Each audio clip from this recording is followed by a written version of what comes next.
Coup de tonnerre au Mali. Après avoir retiré à l'Arabia de tous les bouquets, le président malien passe un message choc lors de la fête de la Tabaski. Au Mali, la haute autorité de la communication, la HAC, a officiellement ordonné le retrait immédiat de la chaîne saoudienne Al Arabia de tous les bouquets de distribution dans les pays. Le grief du régulateur est sans appel. Il accuse la chaîne d'information de s'être transformée en relais de propagande pour les groupes armés terroristes. Selon la HAC, Al Arabia aurait diffusé des contenus sensibles sans recoupement préalable et surtout sans intégrer la version officielle des autorités maliennes. Une entorse jugée grave aux règles d'éthique et de déontologie journalistique. La presse est utilisée pour mettre en cause l'unité et la sécurité du Mali. Aucun pays n'acceptera de se laisser aller à cette dérive. C'est pour cette raison la guerre informationnelle se mène par le contenu, c'est-à-dire l'information fabriquée pour déstabiliser. Il y a également le contenant, ça c'est les réseaux, c'est les médias. Autant les États les utilisent, autant les États empêchent la diffusion des médias hostiles dans notre pays, on doit aussi se donner les moyens de se protéger contre les attaques informationnelles d'acteurs hostiles. Ce n'est pas la première fois que le Mali prend des mesures drastiques contre des médias étrangers. Cette suspension intervient dans un climat de tension où la narration des opérations militaires sur le terrain est au cœur de toutes les convoitises. Pour la HAC, la liberté de la presse ne peut s'affranchir de la responsabilité sociale du journaliste, surtout lorsque la sécurité de l'État est en jeu. Les chaînes internationales aussi diffusent leurs programmes normalement dans notre pays. Ce ne sont pas d'ailleurs tous les médias arabes ou tous les médias français ou étrangers qui sont diffusés dans le monde. RT n'a jamais eu de problème avec l'État du Mali. Donc ça suppose déjà que ce n'est pas la pluralité d'opinion qui est visée par cette mesure. Al Arabia aussi n'est pas la première chaîne concernée par cette mesure. Il y a eu d'abord RFI et France 24, il y a eu également LCI et bien d'autres médias. Mais le fond de la décision de l'autorité de régulation du Mali n'a jamais été valablement discuté. Comment comprendre qu'un média international vient sur notre territoire? C'est un média d'État aussi, de l'Arabie Saoudite, sans notre autorisation. Le retrait des bouquets de radiodiffusion est d'ores et déjà effectif. Pour la HAC, la défense de l'intégrité nationale passe désormais par une vigilance de chaque instant sur les zones. Allahu Akbar. C'est dans une atmosphère de grande piété et de communion nationale que le Mali a célébré la fête de l'Aïd el-Adha, communément appelée fête de Tabaski. Pour cette prière mémorable, le président de la transition, le général d'armée Assimi Goïta, était présent. À ses côtés, le Premier ministre, le président du Conseil national de transition, ainsi que plusieurs membres du gouvernement. Sous la direction spirituelle de l'imam Abdrahman Touré, les fidèles se sont rassemblés pour accomplir ce devoir religieux. Dans son sermon, l'imam a profondément insisté sur la nécessité absolue de placer tous nos espoirs et nos espérances en Allah face aux épreuves. Allah, Masabang, Masanyumay. Min ko bɛɛ lajɛlen latigɛra ale kelen dɔrɔn de fɛ wa fɛn o fɛn n'o de bɛ ka kɛ nin ɲɛnama in so in kɔnɔ gundola walima bangela a bɛɛ lajɛlen fana bɛ ka kɛ a ɲɛna. À la fin de la prière, l'imam Touré a formulé de fervents doigts pour le Mali et ses dirigeants, implorant le Tout-Puissant pour que le pays tout entier puisse triompher de ses ennemis et retrouver une paix durable. Rabbana atina fid dunya hasana wa fil akhirati hasanatan wa qina adhaban nar. Subhana rabbika rabbil izzati amma yasifun wa salamun ala al mursalin walhamdulillahi rabbil alamin.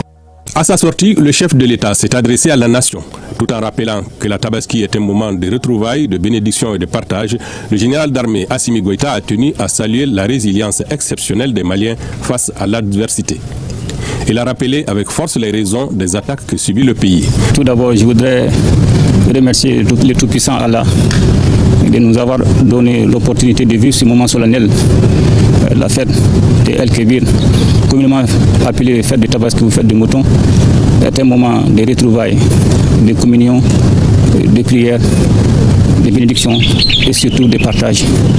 Et nous implorons le Tout-Puissant Allah qu'il accepte toutes nos prières allant dans le sens de la stabilité, de vivre ensemble et de la paix.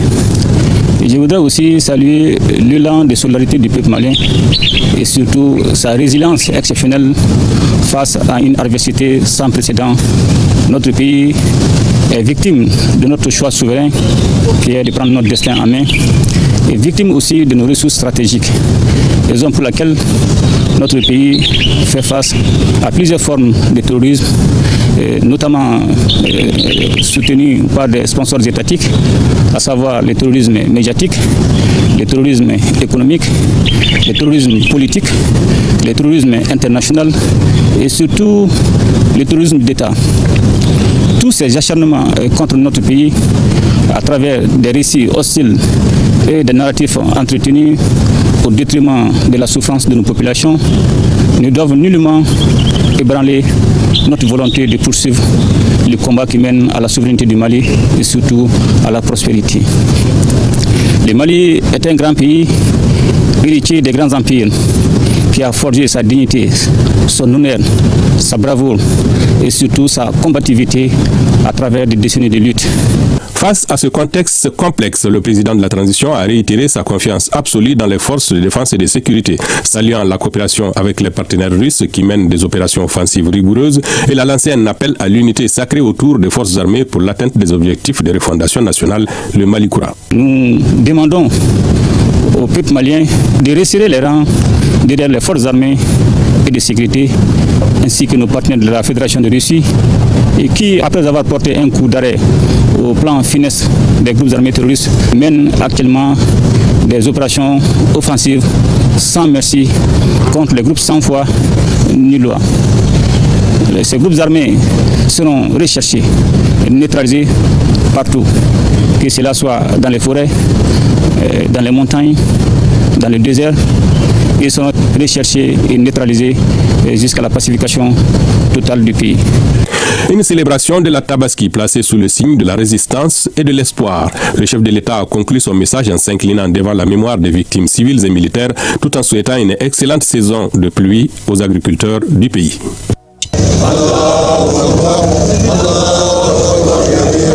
Pour cette prière collective, la grande mosquée de Bamako a une fois de plus refusé du monde. Et c'est à 8h passées de 57 minutes que l'imam Amadou Kale a fait son entrée, donnant lieu au démarrage de la prière.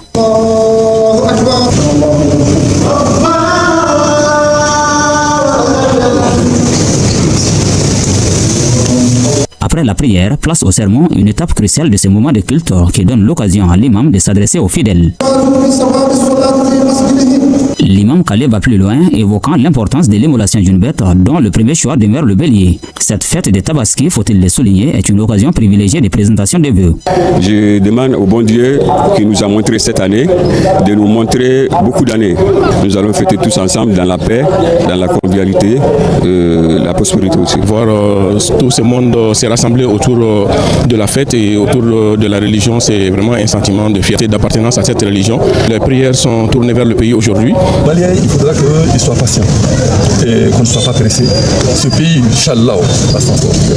Parce que c'est ce qui est réel. Nous avons un dirigeant aujourd'hui qui pense au pays. Le confort vient après l'effort. On est à l'étape d'effort.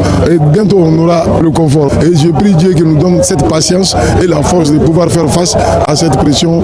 Pas de la contourner, mais de la surmonter. Nos interlocuteurs appellent les uns et les autres à s'inscrire dans cette logique, tout en renforçant la prière et la bénédiction pour un Mali de paix. Le Mali envoie un signal fort au monde. Donnez votre avis en commentaire et abonnez-vous à Afrique Autour pour toute l'actualité africaine en temps réel.